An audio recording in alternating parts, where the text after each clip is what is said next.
Would you say you can become a millionaire faster than ever because of AI?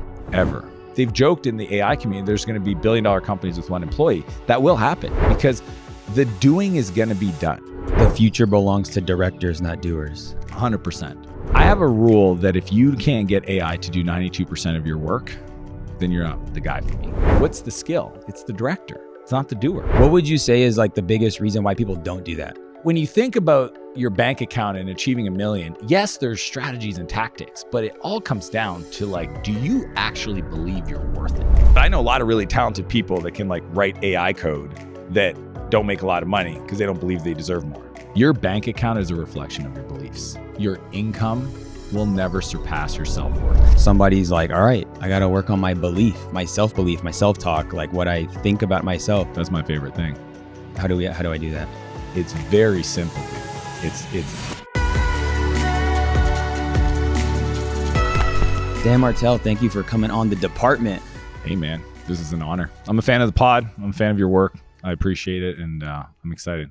Dude, I was telling you, I mean, like, yeah, I feel a reverence, kind of like, I just respect so much about you and like who you are. And I would say 2 years. I've just been following you. And, really? Yeah. And it's so weird when you meet people that you're a fan of, and then they're like, yeah, dude, I've been following your stuff. And I'm like, oh, okay, cool. Yeah, thanks. kind of like my guy has been for the last couple of years, Myron Golden. And when I went to his event to like learn his first event, he was like, Omar? I was like, Omar? And he was like, what are you doing here? And I was, to learn from you, bro. But it was weird because he found my stuff. Yeah. It's the power of just posting videos. Yeah, that what is a helpful. crazy idea. Yeah. And so, you know, I found that many people, their really like big first money goal is making $1 million in a year. It's kind of like that. It's the high watermark. It's the high watermark. Yeah. And what would you say is like the biggest reason why people don't do that? Why they don't achieve it, or they don't decide to want it? Break down both of those. Yeah. I think right off the bat, most people are scared to set goals that are so fantastical because they're worried to be held accountable to them. They never say them out loud. I mean, they might think it. They might have like this moment where they're like really vibing and they're just like, I think I could do it. And then they wake up the next day and convince themselves out of it. And that was me, man. I struggled for 8 years. Like when I started, 17, got out of rehab, got in a lot of trouble, and started in business, I went hard. And one of the best things that I had was no expectations of anything, which sounds crazy because like I meet these 15-year-old kids that I mentor and they're just like, my mom wants me to do this. And I'm like, tell her to chill out, bro. Like I don't honors, like whatever. So I just tried and failed.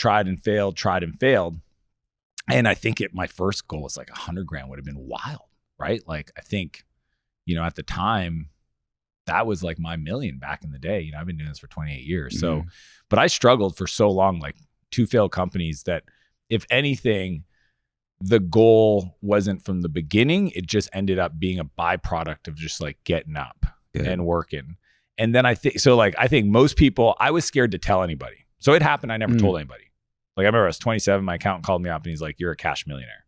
I'm like, is that good? Yeah. I literally asked him, his name was Mark. I said, Mark, is that good? He laughed. He goes, yes, Dan, that's very good. I didn't have any role models. I didn't have any people in my life that had ever done that. So I didn't know if I was slow. I didn't know if it was. And then I think the people that want it and don't achieve it, it's very simple, dude. It's their beliefs. Your bank account is a reflection of your beliefs. Your net worth, your income will never surpass your self-worth. And I learned this when I remember the first time I was raising money. I was like 29 and I'm in New York and I'm pitching an investor. Okay. And anybody that's ever pitched an investor, there's a point where the investor looks at you and goes, why are you the guy to make this work? And it was interesting because in that moment, I realized that what he was looking for was the belief that I believed. You know what I mean? I didn't have to convince him. You're right. He wanted to see if I convinced myself. And if I didn't do it, like if I didn't answer with conviction, essentially, he wouldn't have gave me the money. So when you think about your bank account and achieving $1 million, yes, there's strategies and tactics, but it all comes down to like, do you actually believe you're worth it? Because if you're not, you'll self-sabotage. You'll trip, right? I could have tripped in that moment. And I just think like when I meet people, and it's funny because you know them. I'm sure, Omar, you meet them. They're like, yeah, I'm going to make $1 million someday. And you know they don't believe it. Right. You ever meet those people? They're like, oh, I'll be a millionaire. I'm like, dude, you said that with such hesitancy and lack of confidence. Like, I hope you do it. Yeah. But it needs to become almost like fact. Yeah. And I think that's what stops people more than anything is the belief always precedes the outcome or the bank account. So good. So then somebody's like, all right, I got to work on my belief, my self-belief, my self-talk, like what I think about myself. That's my favorite thing. How do I do that? Yeah. First off, your mindset will never outpace your environment. Never. Can. You know this. Like you're in community. Can I interrupt for a second? Yeah. I spoke to a group of 30 juvenile people, kids, 18, 19. Yeah. And I had a hard time thinking about what to say because they are in an environment that's conforming them. And I tried to encourage them with what they can control, but it's why they're in the situation. So environment, assess your environment. And that was my reality. So like I ended up jailed twice by the time I was 17. So, and it's something like when we travel, we go visit juvenile detention centers. I've been in Miami-Dade. I've been all over the world. So cool. Yeah. And you're right. For them, they have to focus on what they can control. They can focus on their push-ups. They can focus on their language. They can focus on what they consume, content, their mind, what they feed. But that's them.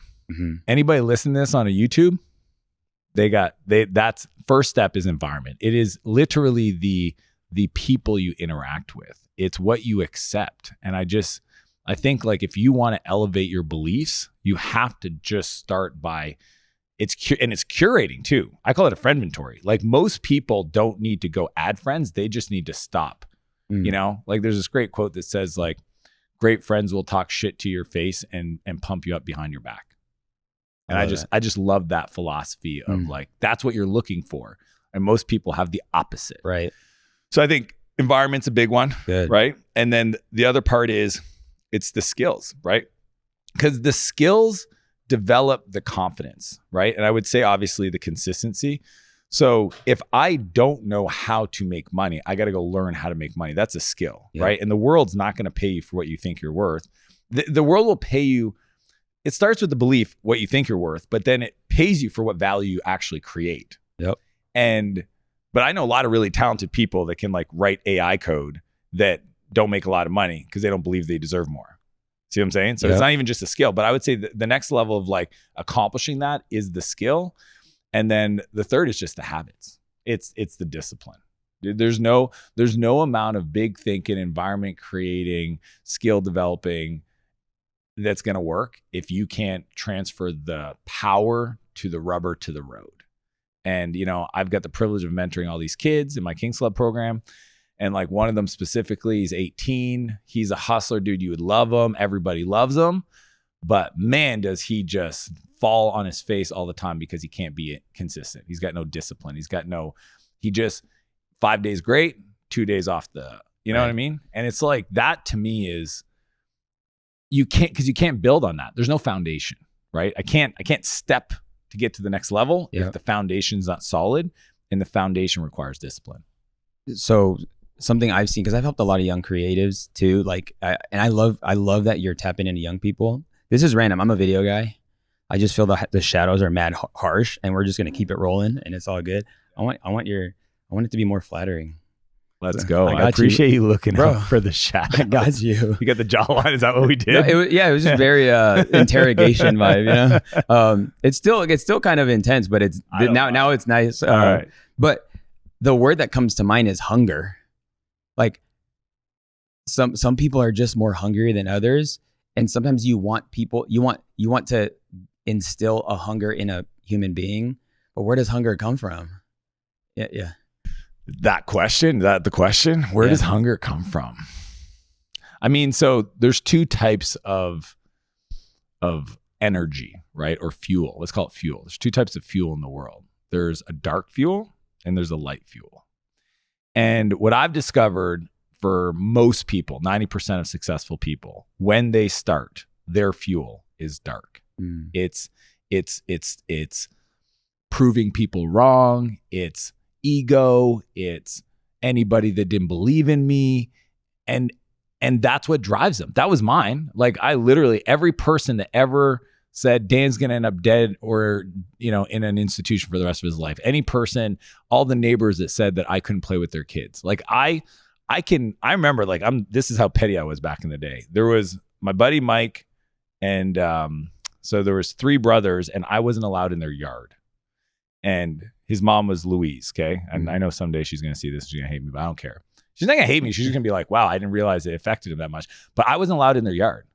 Okay. So you understand, as a 12-year-old kid that wants to play with his friends, for whatever reason, the cops would come to my house. She had a good enough reason. But Louise drove me to make my first million. Her and many other people. Her and my, my teacher that, gave me crap for not doing my homework, right? And I think the challenge is that dark energy it's powerful. It's like diesel fuel. It's thick. It's got torque. It's, you know what I mean? But it eats you up. And unfortunately, some people never figure that there's a different energy source, right? And if you finally get successful, you then have to ask yourself, well, what does this all mean? And then hopefully you get to that hunger that initially was a pushing away of, I don't want to listen to my parents. I used to be like, I'm not talking to my dad about advice. Turns into kind of a lighter energy source, which is more of a pull, right? It's the aspirational, the inspiration, the service of others. It's not about proving anybody wrong. It's who can I help? And that turns out to be 10 times more powerful. It burns clean like a blue flame. It's the most energy giving, not energy taking, right? Because in the early days, I was hustling just to prove all these people, whatever, and it just felt heavy. And all of a sudden I transitioned after, like it took me like a decade. Yeah. Then it's, this is easier, better, lighter, helps more people. And I'm still hungry because the hunger went less of like not having to what can I create? And to me, that's like, if people are on the grind right now and they're struggling, like they might need to change their energy source. That dark energy, man, will eat you up. The light energy will give you more. That's the coolest part of it. It's like the sun, man. There's no lack of potential energy from the sun. Right. Hey, department fam, question for you. Based on you listening to this podcast, you probably are either looking to grow your personal brand this year, build your audience online, and just stop chasing business and start to have business chasing you.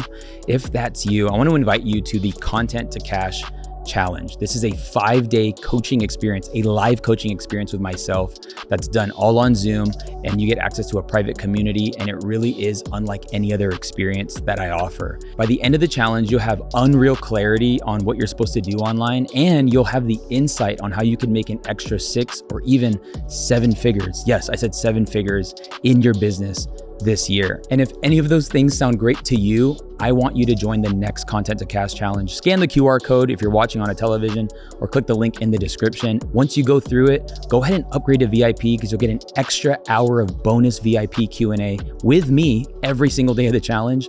And so looking forward to seeing you there. Let's get back into the combo.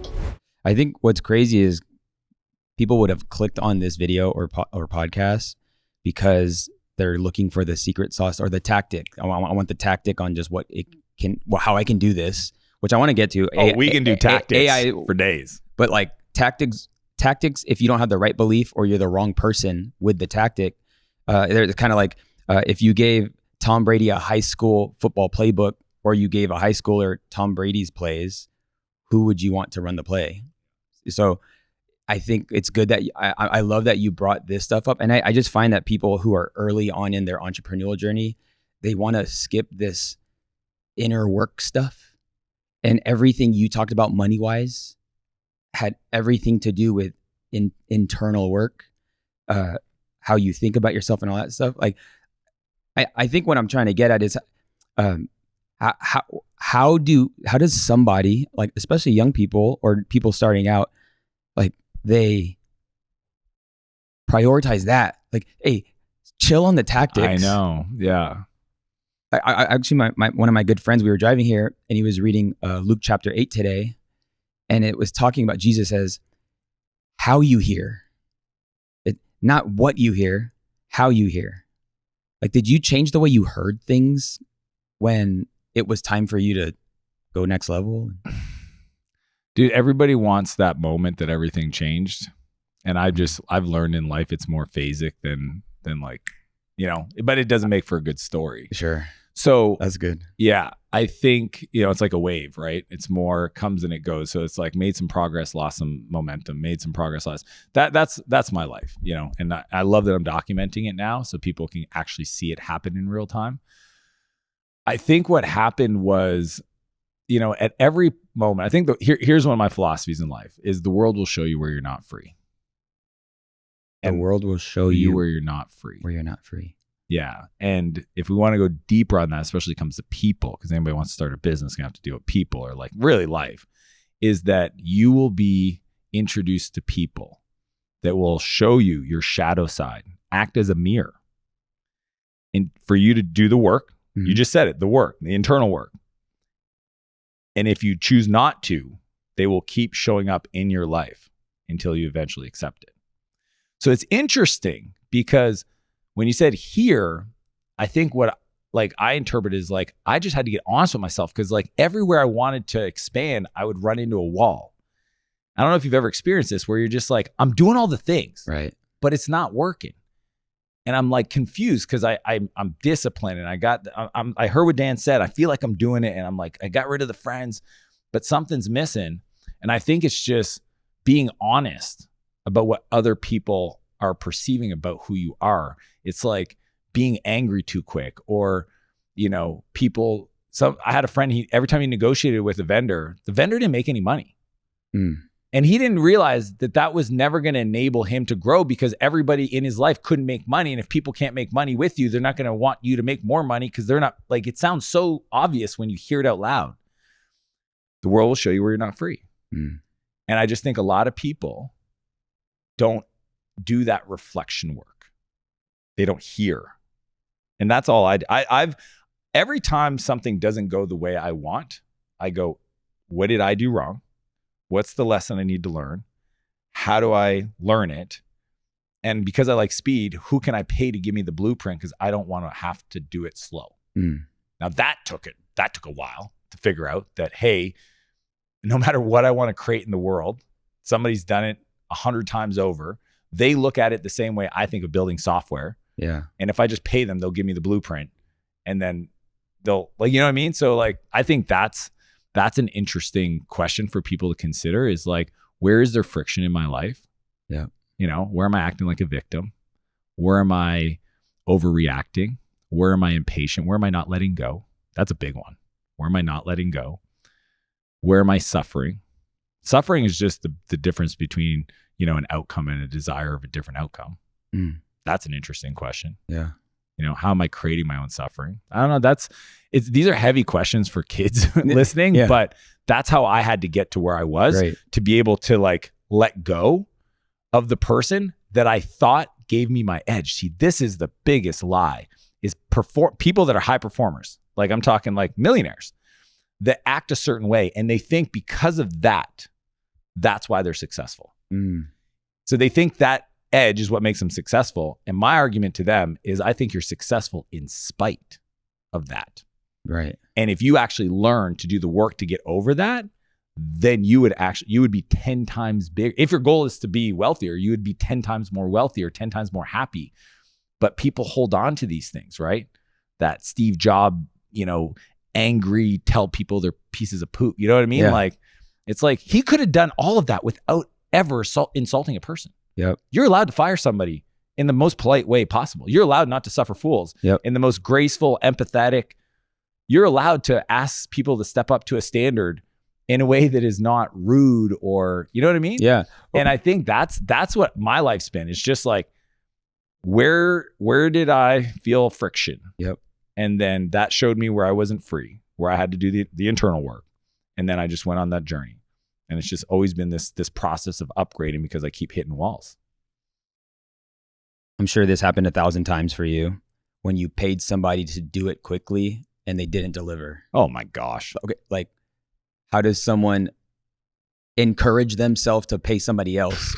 It's tough. I mean, the worst I ever got is I found this guy online, said all the right things, talked to him, wired him 20 grand.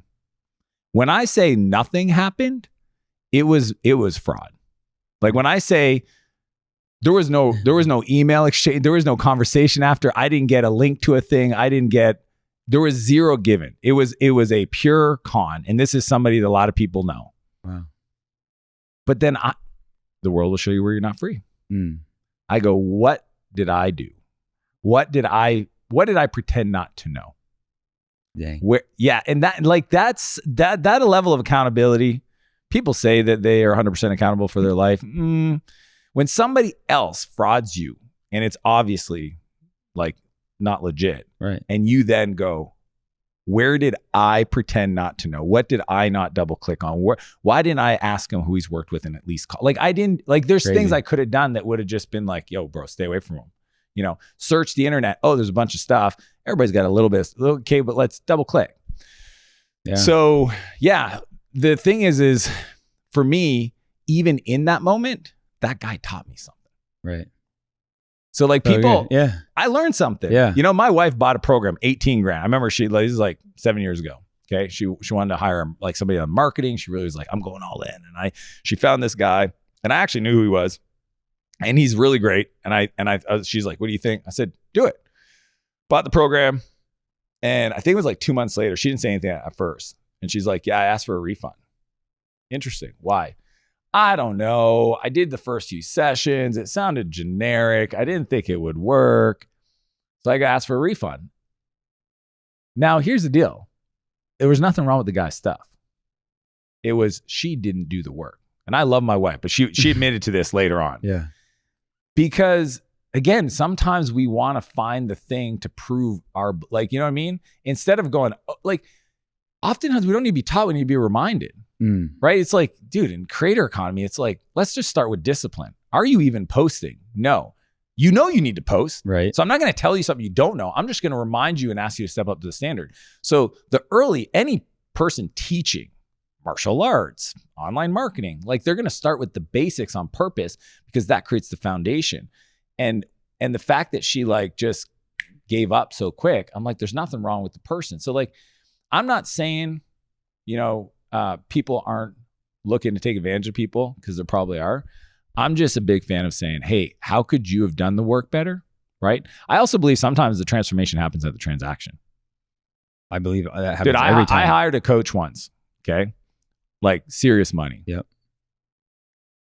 And the next day, so wired him the money. Okay. No, the payment, none of that. Okay. This is full. You're a big wire guy. Yeah. It's a wire thing. Yeah. And the day after, the first call with them, okay, private coaching, was only in like 7 weeks. Okay. The 7 weeks from the day after I wired the money, I changed my life. Because like immediately I was like, well, I'm not going to show up to that call, you know, sloppy, not organized, like the obvious stuff that I actually knew I probably should have been doing at a higher level that I was ignoring. So it's funny because I thought to it after the first call, incredible call, but I'm also looking back going, man, my life transformed the moment the wire happened. Right. Because I then told myself, I'm worth it. Yep. The self-worth thing. So good. And I think that's an interesting concept when people are trying to buy the blueprints. Right. Like, I mean, it happened to me. I lost 100K to a Ponzi scheme. And probably out of the whole group, there was people who dwelled on that, maybe 350 people. I just like locked in. I was like, I was grateful that it made 100K seem way less because I was like, I lost it and I didn't die. Dude, you learned the lesson at 100K, not at 10 million. Yeah. All my lessons I learned when I was younger, I'm glad I learned them in my 20s because they would be really painful at my level today. Yeah. So good. And the trend, and this is why I do love coaching, regardless of who the coach is. I mean, obviously, invest in somebody you know value or you've been following or whatever. Yeah. But my thing is about the transformations in the transaction is it gives you're buying your ability to pay attention. The biblical principle is where your money is, your heart it follows. So the reason why we're not paying attention to the information is just because we're not invested into the information. So just by paying, and it has to be like that's when people are like, oh, that's a stretch. I'm like, good. Yeah. So it has to. My problem with some of my private clients, I don't do much anymore, is that what their investment is to their income is like small. And I'm like, man, I should add a zero to this just to get their attention. Right. Yeah. I mean, I find it almost doesn't change. I mean, because everyone's relative to where they're at. So it's like right now I'm charging $21K to work with me for a year at group program.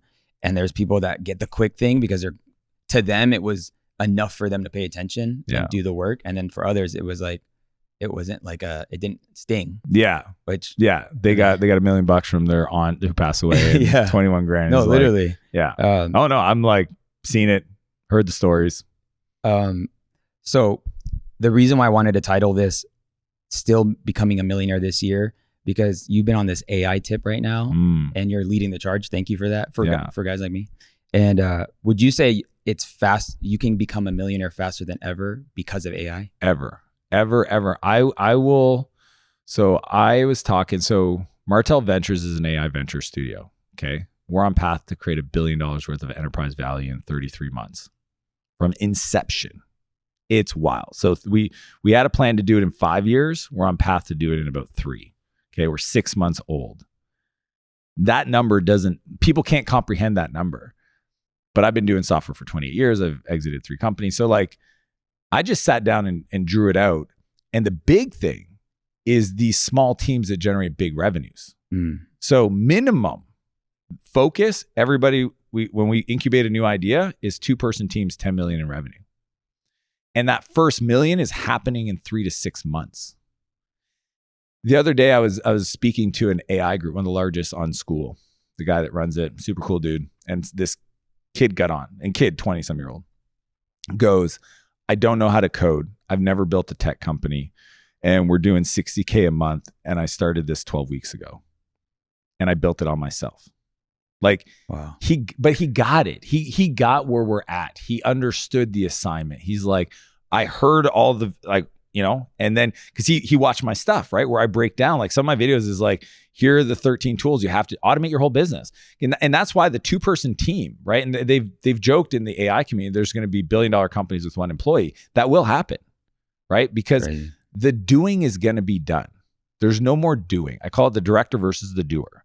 The director is the value. So the 2-person teams that we build is the business domain expert and the technical mind. And the technical isn't like it used to be. It's not like I need a programmer. I just need somebody that understands automation, AI, prompt engineering, and configuration and building agentic systems.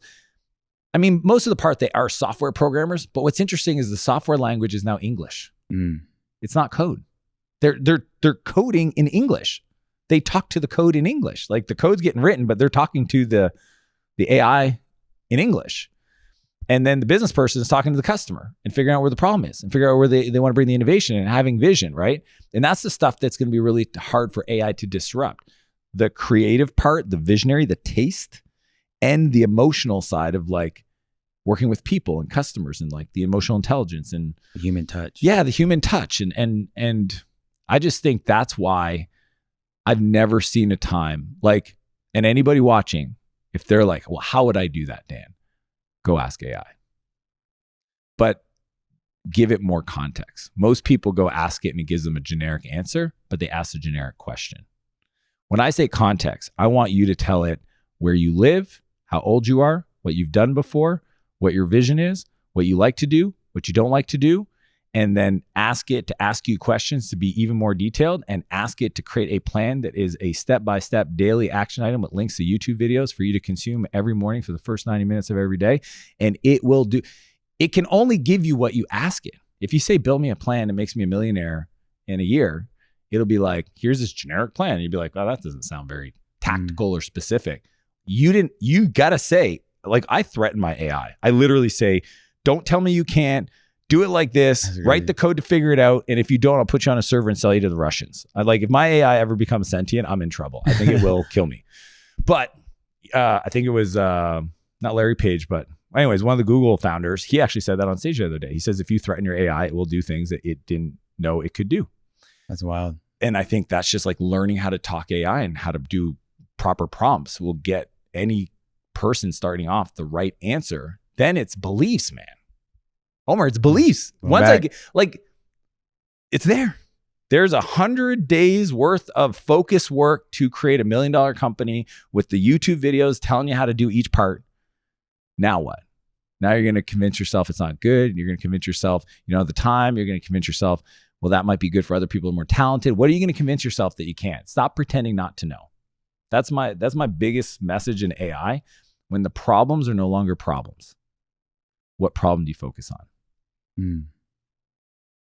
Get better at asking AI. You got to learn how to talk to AI, and then you got to not argue with it. How is Sam, your creative director video? I like to call him a shredder. Yeah. How is he using Everybody AI? on my media team is jacked. It's kind of like I'm just. I say shredder from a creative standpoint. Oh, but you're saying he's shredder shredded. as he is actually shredded. I mean, bro's Cohen 3-inch shorts pulling up with I the know. quads are out. Bro. Yeah, Quadzilla is present. Yeah. Yeah, and there's other guys with bigger quads on the media team, which is wild. Like, how's he using AI? Yeah, I mean, because I guess this question is coming from a place of creator. Yeah, or you would say building a personal brand would be essential in today's world. Yeah. Creating media. Yeah, that trust. I call it reach and reputation. Yep. Yeah, everything you want, your vision, your goals exists on the backside of reach and reputation. In regards to the AI enabling the creator economy, I mean, I have a rule that if you can't get AI to do 92% of your work, then you're not the guy for me. 92% of your work. So if you think Sam's job is strategy, why not 90% and why 92? 90, because I think it's funny. It's a great question. I've never thought of it, but because I feel like 90's not, they're like, I don't believe, like 90, you know what I mean? Yeah. It's like 80%. Yes. It's like, no, I'm like, I want it to be 92%. I want you to look at it and go, oh, that's kind of done. Yeah. But I get to give that 8% that makes it the thing, that adds the taste. It's like, write me 15 Facebook ads, but these 2 are actually good. Okay. So it'll do 92%. But I want it to get to the point where it can generate the 2 and you go, oh, that's good. Tweak, done. And we've done that. But again, the unfair advantage we have that most wouldn't is a full AI venture studio where we can talk to the AI engineers and push the art form of what AI does. So we built some internal tools like Neo and Turbo B-roll that do things that our production of output per square foot or team, there's nobody in the world. Like, there's a day Mr. Beast is going to get on a plane and fly to Kelowna, Canada to meet the team because of the way we've built it. Because I know for a fact there's nobody that could have done it the way because of the tools we built to do it. Something that everybody can take inspiration from, though. One of the things that I teach on my teams is this concept of a system prompt. Okay. So a lot of people use AI, but they don't know what a system prompt is. A system prompt is almost like code to generate an output. So if you think of like one of the tasks most people creating content is to create a script, right? A YouTube script. We generate, I think it's 15 scripts in an hour. So if we can generate 15 great YouTube scripts in an hour, what is the problem to solve? The problem to solve is to figure out which videos you should do. Most people are still trying to do the scripts themselves or generate 30% crap and then fix it 70%. Like, we've gotten the point to create a system prompt that generates these. How do you create a system prompt? And I'm going to get very tactical, so I hope I don't lose people. I mean, we got the belief stuff out of the way. All right, let's everybody pay attention. There's a thing in ChatGPT called a canvas. A canvas is a concept of creating a document that you talk to the AI to update. Because if you've ever done it in chat, it hallucinates. You're like, hey, write me 3 emails. It writes the emails. And you're like, oh, make the tone more like humorous. But then it changes the email. Yes. Okay. If you do it as a canvas, the document will only change what you ask it to change. So you can say, change the subject line to this, make more humorous, and it'll not hallucinate and create a bunch of crap. So what I showed everybody on the media team is you talk to AI until it generates an output that you think is 92%. YouTube scripts, descriptions, captions, blah, blah, blah, like all of it. Then you ask the AI, write me a system prompt that would generate this write me a system prompt that would generate 15 scripts based on a high level category, and it'll be this good. And you hit enter. So once you finally get the thing you want, you just say, write me a system prompt that would generate this by giving you a URL. So like we have we have a system prompt, or we have essentially built a system prompt for like, you give it a short and it creates an email, creates a description. Okay. But like, it doesn't make stuff up because it uses only what was said in the video. That's the problem with a lot of this stuff. It just fills in gaps in stories and puts facts that are just not true. But you can tell it not to do that. And then what you do is it creates this code output. You copy that code and you create a custom GPT and you give it the name. So I'll show you offline, and I don't mind sharing with everybody this one essentially custom GPT I created that's called the Book Architect. The Book Architect, I sat there for probably an hour talking to AI to get it perfect. But have you ever met somebody that's a creator that has never written a book, but you wish they would write a book on a topic? I'm probably that person that other people feel should. You don't have a book? I don't have a book, bro. What topic do you think they'd want to learn from you?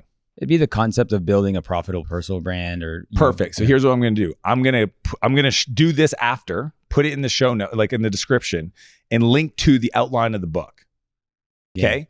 All I'm going to give it is you're going to watch it execute. It might take 17 minutes to execute. I'm going to give it your name and the topic, and it will write your book, and it will tell the stories, your stories. It will tell the quotes, the aphorisms, the outline. It will literally a 3,000 word outline for a book. And it works because I created a system prompt. And I think the problem is most people think that AI isn't there yet. I'm telling you, it's way past where you think it is. You just don't know how to use it. And if you want another proof point, search figure 2 robotics at UPS or on the assembly line. There's real robots doing human work, taking it away. And they call it the dirty, dull, and dangerous jobs. And it works 24 hours a day. It doesn't take smoke breaks. It doesn't complain. It doesn't have 3 to 4 times turnover every year. And this is where we're at. It's like right now. And people are still thinking like, oh, the AI avatar stuff, it'll never be able to do what I do. Not true. What are you going to do in a world where all of a sudden that's why I say the director, not the doer, the real skill, if you can have a virtual AI avatar that can act like you, and then you can create these GPTs to generate scripts and outlines. What's the skill? It's the director. It's not the doer. It's not being on camera anymore. Like even that, it's so fascinating to think the world we're going to, because people don't care. Like I used to think, oh, they want Dan Martell. They want Omar. Here's how I know that's not true. Did you watch cartoons growing up? I did. That's how I know. Did you care? Like people, they want to watch Paw Patrol. Paw Patrol was great, entertaining, taught you something every episode. He-Man for me growing up. Yeah. You know, Transformers. So like, we don't care if it's really them. We care that it is their interpretation of the world, right? So each one of these worlds, Seinfeld, it's somebody directed that essence of comedy, of storylines. And I think that's where the creator economy goes. So everything's gonna get better, because then I don't have to like scroll through creators. I'm like, ouch, you know what I mean? Like, ugh, because it should elevate everybody. So good. The future belongs to directors, not doers. 100%. And we're there today. Like if you think about when I went to my team a year ago and informed them that if they don't replace 92% of their work with AI, then they won't be the right person for me to have on my team. And I'm looking at the finance guy and the HR person and everybody, and they're just like, what are you talking about? And I'm like, I just don't want you to be surprised. Okay. Because I'm involved in so many companies, but I spend most of my time at Martell Ventures. I'm seeing 18 months into the future, right? I spend a lot of my time. There's this website called Hugging Face. Okay. It's the nerdiest website. It's essentially a marketplace of all the language models and frontier models and all these crazy like vector database, like really nerdy AI stuff. It's where all the nerds hang out. And I'm seeing the research labs and what they're putting out for generative video, generative language, generative insights, you know, all these crazy models. So when I see that future and I go to my finance guy, Jared, I was like, bro, there's no world where the whole financial workflow of every business, I'm talking all of it, is done by a person in the future. Like we either do it to ourselves or it's going to happen. Somebody's going to create it. I would love for you to lead that. Can you lead that? He's like, oh geez, how would I do that? And I was like, guess who you should ask? Yeah. ChatGPT. Take your how question to chat. Go to chat and I just show them like you can actually ask it to write the code to integrate with Zapier, to process your inbox, to pull out every expense report, to generate the report, to send the business intelligence, like to do all the stuff that, you know, creators don't want to do anyway. Wow. And So good. You got to be a director. That's what I told them. You all have to be directors. Stop with the doing. Dude, you got so good at talking and communicating.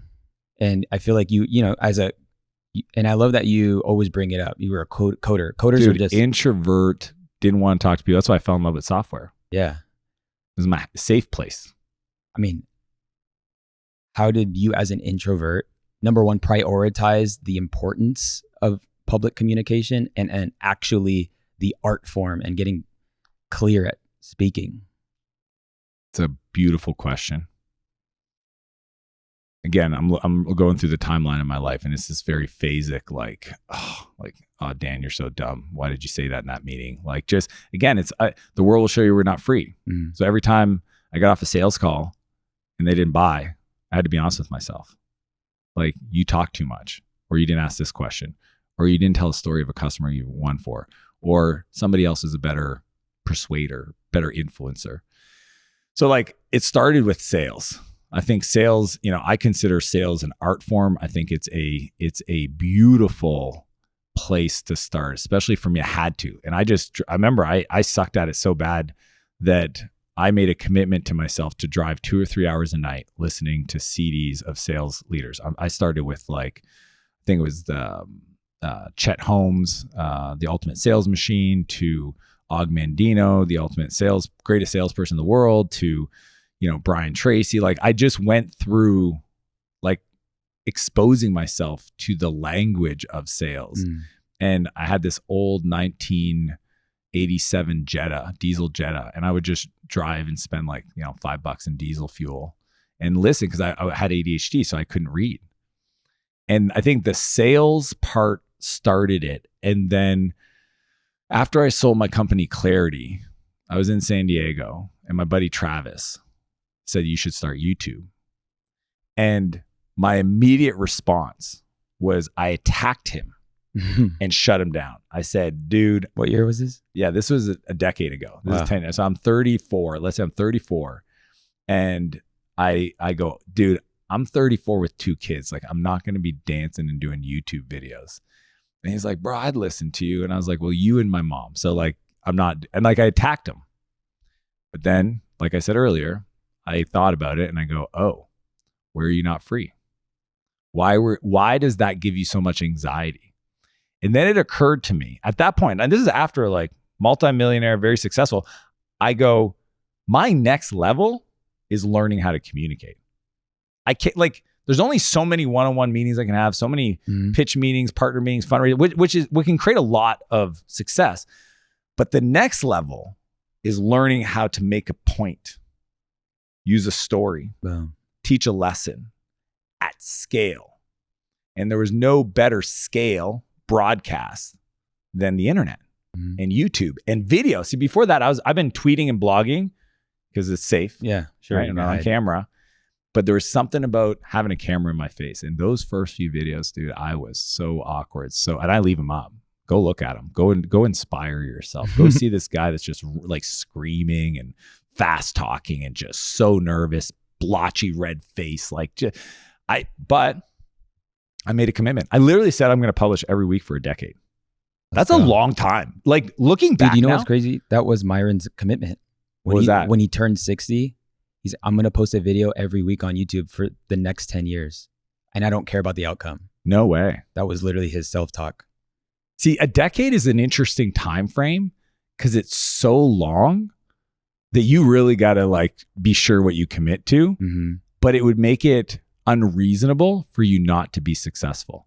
Do you know what I mean? No, yeah. There was no world where I was like, if I publish every week for a decade, I got to get better, And that was, I would say that became the next forcing function, because there's something about building in public that creates a feedback loop that is more honest. Yep. Yeah. You can do it in private, but if you're doing it public, trust me, every insecurity that you have gets highlighted. You find out about insecurities you didn't even know you had that people will tell you about, And I'm like, what? Do I really have a unibrow? That sucks. It was just crazy. But it, I wanted to get better at it, so that I changed my content, I changed my feed, I consumed different things. I hired a speaking coach, I hired story coaches. Dude, I still do. I was talking to a story coach the other day. I found this YouTube video. The guy, he didn't even have a big audience, but he got like Philip. I know you're talking about. Yeah, Philip. What is Philip's last name?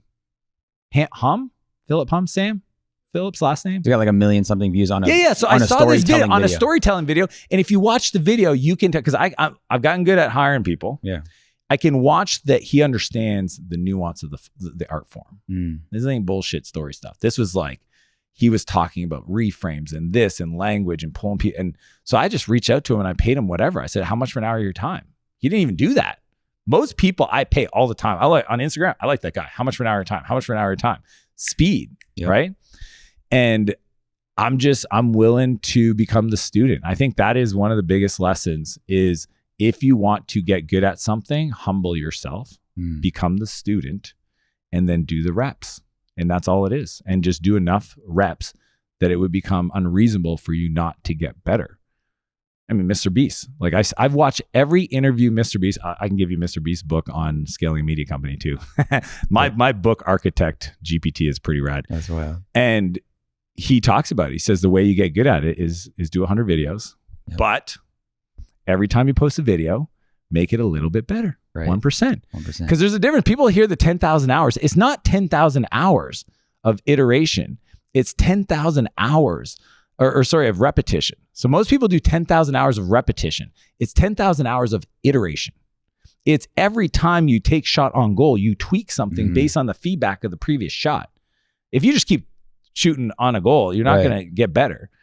So that's like just be consistent. No, be intentionally consistent. That is the nuance. And that's how I got better at communicating. And tactically, I'll give everybody like one of the frames that's really easy. I call it PSL, pumpkin spice latte. There you go. It's point, story, lesson. You ask me a question, I go, your personal worth will never outpace, or your net worth will never outpace your personal worth. Here's where I learned that, right? Story, and then lesson. You got to do the work, the inner work. You know what I mean? Like, and now this becomes second nature eventually. Right. I don't think about it. I'm with you. I'm not like zero part of my brain when we're talking. I'm like PSL. Yeah. But when I first started and I'm doing Instagram, reels or stories, 100% of them, before I start talking, I'm like, hey, what's my point? What's my story? What's my lesson? And then I do it. And it's funny because you can use it for motivational. You can use it for installing HVAC. You can use it to teach people how to work on your car. My pastor's framework is state, illustrate, apply. Same. It turns out, like these fundamental principles are true. Yes. No respecter of person. No. And that's like people are like, oh, I don't know. This whole like remix, where'd that idea come from? Dude, if you think I have a unique idea, you have not studied history. Nothing new under the sun. Nothing new. No, I'm just a byproduct. Say it in a cool way.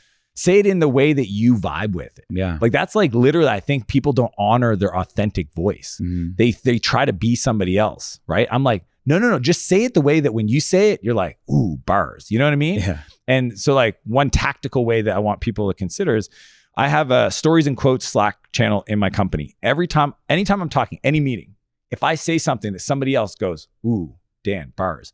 They don't even tell me anymore. They just write it in the Slack channel. And then my head of Word, Joel, he uses that Slack channel to integrate it into a script. They're my words. Yeah. I said it, but we weren't recording. I'm in a board meeting and one of my business partners there, and he has access to that same Slack channel. And I might say, so I said something the other day. I said, show me where you can't, and I will show you how we can.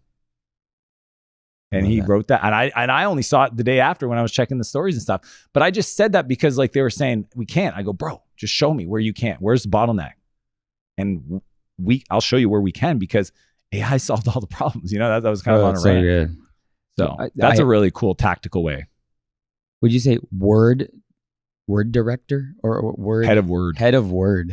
Joel is head of word. Joel. So think about anything that's written. So we have a head of video. We have a head of word. And the head of word is anything that's written. Okay. And he writes. He doesn't write. He extracts. So he watches everything I do. I'll tell you where I learned this.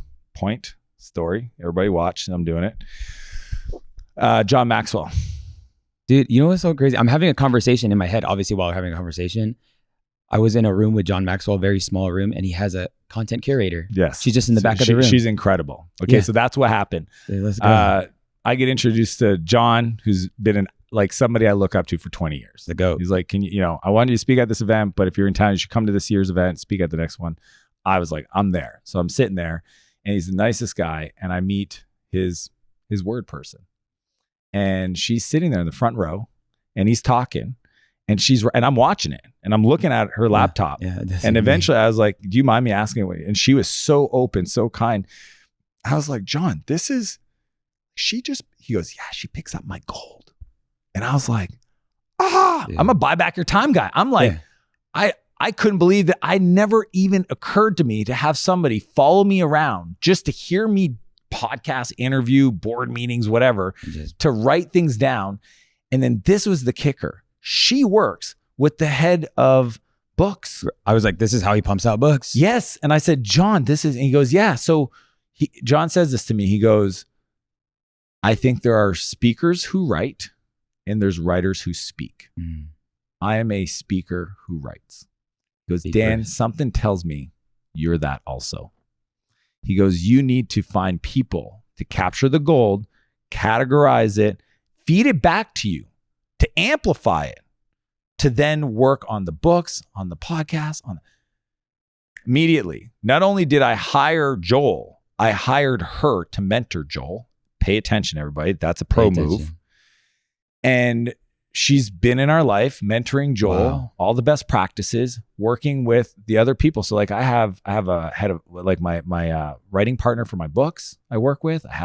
He's got copywriters that work on all of our content, but it's all my language. It's all my stories. It's all my words. And Joel owns the authenticity and the accuracy of it. So I don't have to think about it. Now I know everybody's like, well, that sounds expensive. It's not free. Sure. But AI can do 92% of what Joel does. Yeah. Okay. And you just got to spend the time to build those out. So good. Yeah. I leaned over her shoulder and I noticed she wasn't writing everything he was saying. And she pays attention to the crowd. Right. And I'm like, dude, she knows when when he hit a nerve, boom. And then when like the Q&A. So it's not. So think about it. John, and this is how I write my books. John speaks his books before they're ever published. Is almost like a wave. So what's cool is he consumes, he reads, he's the most curious person, okay? Right. Incredibly curious. Pulls, shares, nerve, capture, next book, boom. And it's this, every 6 months, he's written 90, I think he must be at 93 books. Crazy. Okay. And he's on a rhythm of like every 6 months, the next one, the next one, the next one. John's 70. I literally am going out of my way, flying to Florida to go stop in to have coffee with him because that's how important he is to me in my life. And he's my spirit animal. He's like you know they say don't meet your heroes unless they're John Maxwell. Then go out of your friggin' way and go meet this guy and you meet these people and you go, are they the real deal? Like I'm telling you, I've been in rooms where there's nobody else around except for him and his CEO and me and Sam. And the way he is and the caring, and I've seen him interact with like my team members that met him 13 years ago, and he's looking at her and go, oh, I remember you. And she's like, oh my God. And like it's authentic. Right. And so like he's incredible. That I'm a big fan of finding people you admire and like, pay if you have to, or just get around them by, getting on the plane, because more is caught, not taught. John never has to teach me anything. Right. He's just nice enough to let me hang out. I can do the work. Mm-hmm. Beautiful. Let's go. Dude, I appreciate you. This is part one of however many. As many times as you want me, man. It is really fun. And I'd love to pull up. I just recently bought a 911 4S. Let's go. Yeah.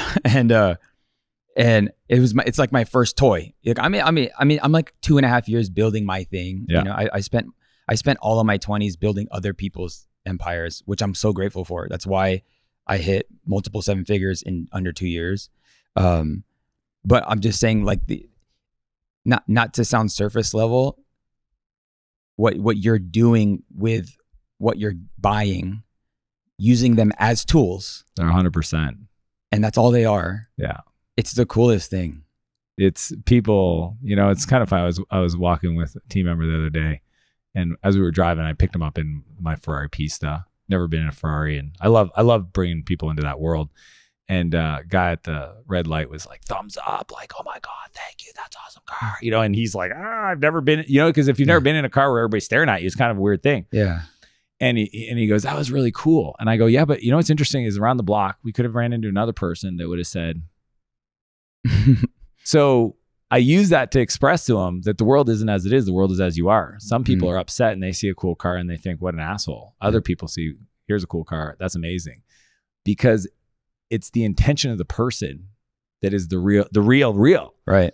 So what's cool is it's 100, like if people don't know, they just make assumptions. Yeah. But you know, because obviously we put the content out. Right. But like, I know enough about marketing. If I want to speak to kids, I got to get them to pay attention. Yes. And every kid that I want to talk to that's like on the come up, they like cool cars. Yep. So if you look at my car collection, it's 100% the top cars that the kids like. Now I love driving them, but it's 765 LT, the 812, the Gintani exhaust on the SVJ. Like it's literally the GT3 RS. Like I bought the cars to get the kids to pay attention. And then when they come in, we're having conversations. Yep. It has nothing to do about the car. It's who funny. You need to become to get that car and help other people. So good. Yeah, that group I spoke at yesterday, the first thing I heard from these kids, which they don't talk, bro, was like, nice Rolly. Yeah. I was like, you already know what's up? I gave them that. They know. Dude, they know. Yeah. But I literally call it, dude, I just had I Dan Martelled it. Really? Yeah, so I had Inner Circle. And a younger dude, he's like 23, and it's dope. It's decked out. Like, do you know that's how old Sam is? No way. Let's go. What did I say? Young dude. Sam, you're a young dude. Dude, Art is 22, about to turn 23. Let's go. He was looking at the car. I was like, bro, start it. And then I went over to Art after he started because he was like, whoa. I was like, bro, I just had my Dan Martell moment.